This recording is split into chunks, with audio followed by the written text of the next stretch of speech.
The Gospel of Life of Saint John Paul II, following. In communion with all the bishops of the world. The extraordinary consistory of cardinals held in Rome on the 4th to the 7th April 1991 was devoted to the problem of the threats to human life in our day.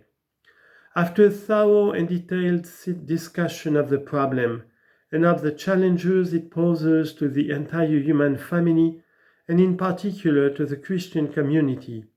the cardinals unanimously asked me to reaffirm, with the authority of the successor of Peter, the value of human life and its inviolability in the light of present circumstances and attacks threatening it today. In response to this request, at Pentecost 1991, I wrote a personal letter to each of my brother bishops asking them, in the spirit of episcopal collegiality, to offer me their cooperation in drawing up a specific document. I am deeply grateful to all the bishops who replied and provided me with valuable facts, suggestions, and proposals. In so doing, they bore witness to their unanimous desire to share in the doctrinal and pastoral mission of the Church with regard to the gospel of life. In that same letter, written shortly after the celebration of the centenary of the Encyclical Rerum Novarum, I drew everyone's attention to this striking analogy. Just as a century ago it was the working classes which were oppressed in their fundamental rights, and the Church very courageously came to their defense by proclaiming the sacrosanct rights of the worker as a person, so now, when another category of persons is being oppressed in the fundamental right to life, the Church feels in duty bound to speak out with the same courage on behalf of those who have no voice. Hers is always the evangelical cry in defense of the world's poor, those who are threatened and despised and whose human rights are violated. Today there exists a great multitude of weak and defenseless human beings, unborn children in particular, whose fundamental right to life is being trampled upon. If at the end of the last century the Church could not be silent about the injustices of those times, still less can she be silent today, when the social injustices of the past, unfortunately not yet overcome, are being compounded in many regions of the world by still more grievous forms of injustice and oppression, even if these are being presented as elements of progress in view of a new world order.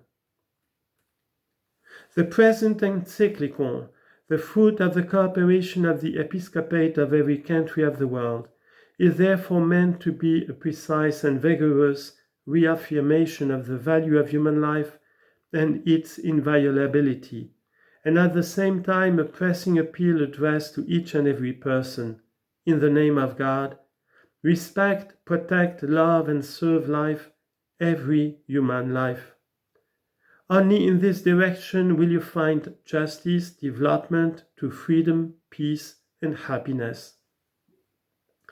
May these words reach all the sons and daughters of the Church.